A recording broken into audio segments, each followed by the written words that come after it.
सकाळू सकाळू बनाली खास्ता गुलगुला सागे घुगनी हे सांग माने वेलकम करछे मोर आउ गुटे मिनी ब्लॉग रे।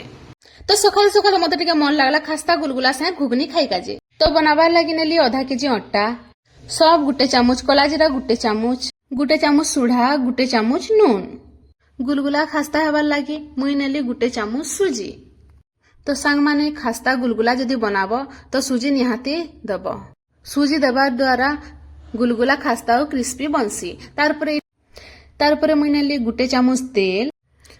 गुलगुला के टे क्रिस्पी क्रंची करवा लगी तेल निहाती जरूरी। तेल दे मिक्स कर सबुटा 3-4 मिनिट ताके भल भाबे गुले देवार अच्छे। भल से गुले साला परे 5 मिनिट जाए मैं ताके रेस्ट लगी छाड़ी देली।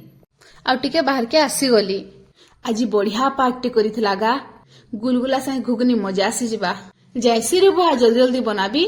जेन अटा डो के चिटकी के रखी थली ताके गोल गोल गुला लेखे रुटी रो डो जनता गोल गोल करसन ता गोल गोल कर देबी। तार परे मीटा तेल गरम कर सारली न हल्का लो फ्लेम रे रखी थिबो। गरम ही साला परे गुटे गुटे करी पकाली तेल थी।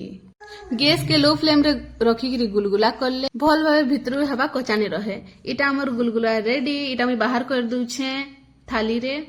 जो तुमके मोर वीडियो भल लाइक कमेंट सब्सक्राइब कर दियो यार। चना आलू के इटा मैं कसी दू। गुलगुला है क्रिस्पी खाबार के मजा आसी गला। मोर हस्बैंड आ मौसम संगे गुलगुला रो आ घुगनी रो एंजॉय करलु।